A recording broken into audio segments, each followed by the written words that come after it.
లూకా సువార్త 8వ అధ్యాయము. వెంటనే ఆయన దేవుని రాజ్య సువార్తను తెలుపుచు ప్రకటించుచు ప్రతి పట్టణములోనూ ప్రతి గ్రామములోనూ సంచారము చేయుచుండగా 12 మంది శిష్యులను, అపవిత్రాత్మలను, వ్యాధులను పోగొట్టబడిన కొందరు స్త్రీలను, అనగా 7 దయ్యములు వదిలిపోయిన మగ్ధలేనే అనబడిన మరియయు, హేరోదు యొక్క గృహ నిర్వాహకుడగు కూజా భార్యయగు యోహన్నయు, సూసన్నయు ఆయనతో కూడా ఉండిరి. వీరును ఇతరులనేకులను తమకు కలిగిన ఆస్తితో వారికి ఉపచారము చేయుచూ వచ్చిరి. బహుజన సమూహము కూడి ప్రతి పట్టణము నుండి ఆయన యొద్దకు వచ్చుచుండగా ఆయన ఉపమాన రీతిగా ఇట్లనెను. విత్తువాడు తన విత్తనములు విత్తుటకు బయలుదేరెను. అతడు విత్తుచుండగా కొన్ని విత్తనములు త్రోవ ప్రక్కను పడి త్రొక్కబడెను గనుక ఆకాశ పక్షులు వాటిని మృంగివేశెను. మరికొన్ని రాతినేలను పడి మొలిచి చెమ్మలేనందున ఎండిపోయెను. మరికొన్ని ముండ్ల పొదల నడుమ పడెను. ముండ్ల పొదలు వాటితో మొలిచి వాటిని అణచివేశెను. మరికొన్ని మంచినేలను పడెను. అవి మొలిచి నూరంతలుగా ఫలించెననెను. ఈ మాటలు పలుకుచు వినుటకు చెవులు గలవాడు వినుగాక అని బిగ్గరగా చెప్పెను. ఆయన శిష్యులు ఈ ఉపమాన భావమేమిటని ఆయనను అడుగగా ఆయన, దేవుని రాజ్య మర్మములెరుగుట మీకు అనుగ్రహింపబడి ఉన్నది. ఇతరులైతే చూచియు చూడకయు వినియు గ్రహింపకయు ఉండునట్లు వారికి ఉపమాన రీతిగా బోధింపబడుచున్నవి. ఈ ఉపమాన భావమేమనగా, విత్తనము దేవుని వాక్యము. త్రోవ ప్రక్క నుండి వారు వినువారు గాని నమ్మి రక్షణ పొందకుండునట్లు అపవాది వచ్చి వారి హృదయములో నుండి వాక్యమెత్తికొని పోవును.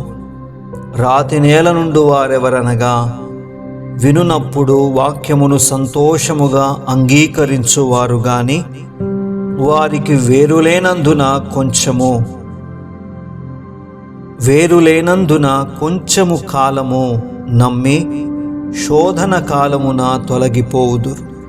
ముండ్ల పొదలలో పడిన విత్తనమును పోలిన వారెవరనగా, విని కాలము గడిచిన కొలది ఈ జీవన సంబంధమైన విచారముల చేతను ధనభోగముల చేతను అణచివేయబడి పరిపక్వముగా ఫలింపనివారు.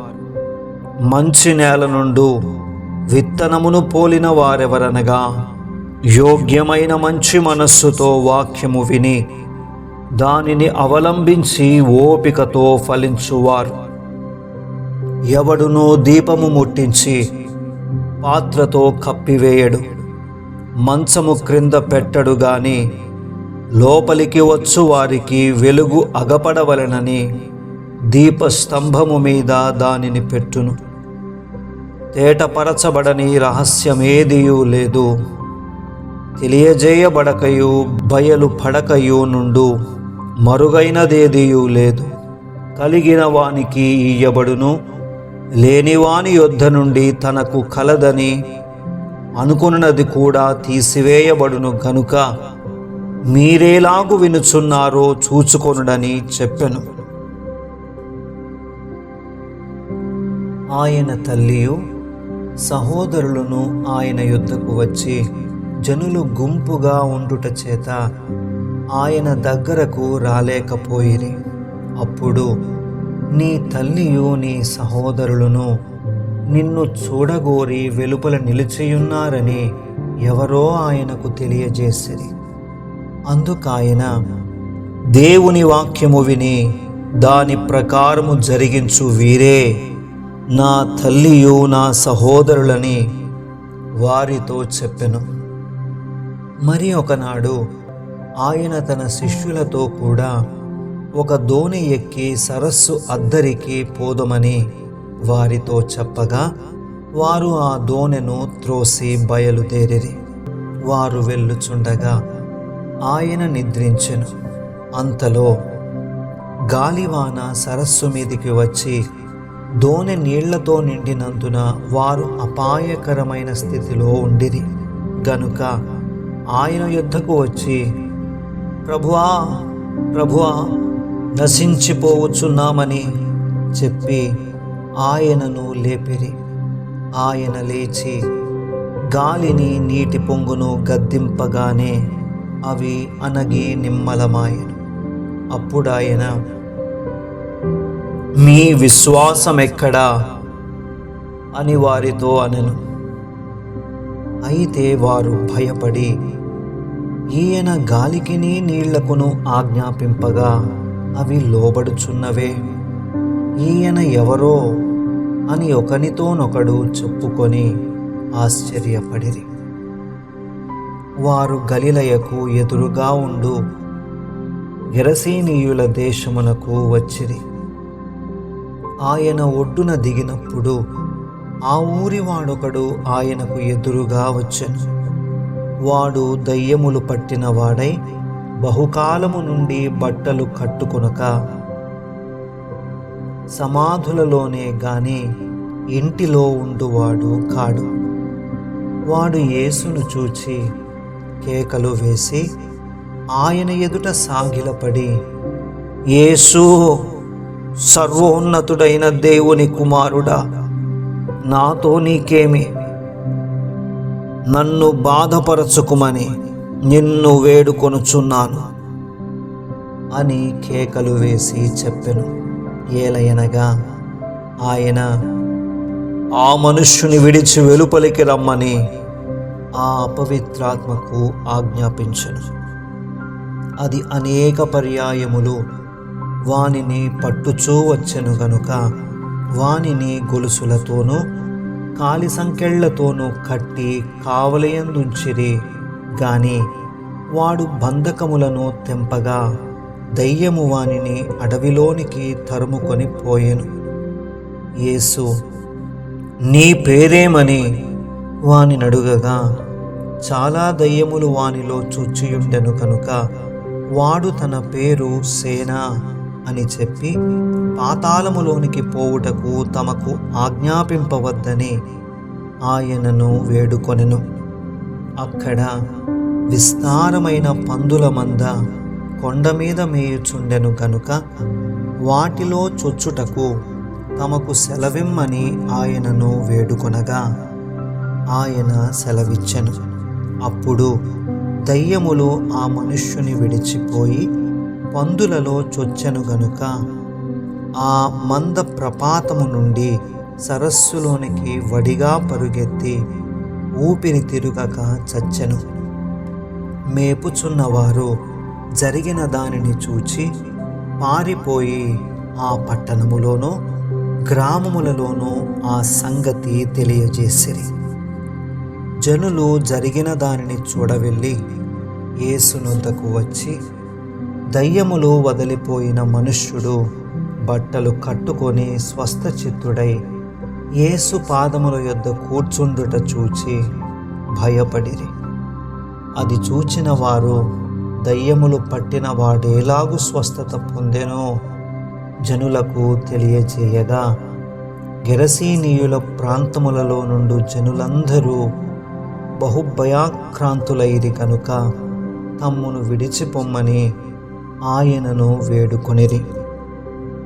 ఆయన దోణి ఎక్కి తిరిగి వెళ్ళుచుండగా దయ్యములు వదిలిపోయిన మనుష్యుడు ఆయనతో కూడా తన్ను ఉండనిమ్మని ఆయనను వేడుకొనెను. అయితే ఆయన, నీవు నీ ఇంటికి తిరిగి వెళ్ళి దేవుడు నీకెట్టి గొప్ప కార్యములు చేసెనో తెలియజేయుమని వానితో చెప్పి వానిని పంపివేశను. వాడు వెళ్ళి యేసు తనకెట్టి గొప్ప కార్యములు చేసెనో ఆ పట్టణమందంతటను ప్రకటించెను. జనసమూహము ఆయన కొరకు ఎదురు చూచుచుండెను గనుక యేసు తిరిగి వచ్చినప్పుడు వారు ఆయనను చేర్చుకొనిది. అంతటా ఇదిగో, సమాజ మందిరపు అధికారి అయిన యాయీరు అను ఒకడు వచ్చి యేసు పాదముల మీద పడి ఇంచుమించు 12 ఏండ్ల ఈడుగల తన ఒక్కతే కుమార్తె చావ సిద్ధముగా ఉన్నది కనుక తన ఇంటికి రమ్మని ఆయనను బతిమాలుకొనెను. ఆయన వెళ్ళుచుండగా జనసమూహములు ఆయన మీద పడుచుండిరి. అప్పుడు 12 ఏండ్ల నుండి రక్తస్రావ రోగము గల ఒక స్త్రీ ఎవని చేతను స్వస్థత నొందనిదై ఆయన వెనుకకు వచ్చి ఆయన వస్త్రపు చెంగు ముట్టెను. వెంటనే ఆమె రక్తస్రావము నిలిచిపోయెను. నన్ను ముట్టినది ఎవరని యేసు అడుగగా అందరూ మేమెరుగమన్నప్పుడు పేతురు, ఏలినవాడా, జనసమూహములు క్రిక్కిరిసి నీ మీద పడుచున్నారనగా యేసు, ఎవడో నన్ను ముట్టెను, ప్రభావము నాలో నుండి వెడలిపోయినదని నాకు తెలిసినదనెను. తాను మరుగై ఉండలేదని ఆ స్త్రీ చూచి వణకుచు వచ్చి ఆయన ఎదుట సాగిలపడి తాను ఎందు నిమిత్తము ఆయనను ముట్టెనో, వెంటనే తాను ఎలాగు స్వస్థపడెనో ఆ సంగతి ప్రజలందరి ఎదుట తెలియచెప్పెను. అందుకాయన, కుమారి, నీ విశ్వాసము నిన్ను స్వస్థపరచెను, సమాధానము గలదానవై పొమ్మని ఆమెతో చెప్పెను. ఆయన ఇంకనూ మాటలాడుచుండగా సమాజ మందిరపు అధికారి ఇంట నుండి ఒకడు వచ్చి, నీ కుమార్తె చనిపోయినది, బోధకుని శ్రమ పెట్టవద్దని అతనితో చెప్పెను. యేసు ఆ మాట విని, భయపడవద్దు, నమ్మిక మాత్రముంచుము, ఆమె స్వస్థపరచబడునని అతనితో చెప్పి ఇంటికి వచ్చినప్పుడు పేతురు, యోహాను, యాకోబు అనువారిని ఆ చిన్నదాని తల్లిదండ్రులను తప్ప మరెవరిని ఆయన లోపలికి రానియ్యలేదు. అందరూ ఆమె నిమిత్తమై ఏడ్చుచు రొమ్ము కొట్టుకొనుచుండగా ఆయన వారితో, ఏడ్వవద్దు, ఆమె నిద్రించుచున్నదే గాని చనిపోలేదని చెప్పెను. ఆమె చనిపోయేనని వారెరిగి ఆయనను అపహసించిరి. అయితే ఆయన ఆమె చెయ్యి పట్టుకొని, చిన్నదానా, లెమ్మని చెప్పగా ఆమె ప్రాణము తిరిగి వచ్చెను గనుక వెంటనే ఆమె లేచెను. అప్పుడు ఆయన ఆమెకు భోజనము పెట్టుడని ఆజ్ఞాపించెను. ఆమె తల్లిదండ్రులు విస్మయము నొందిరి. అంతటా ఆయన, జరిగినది ఎవనితోనూ చెప్పవద్దని వారికి ఆజ్ఞాపించెను.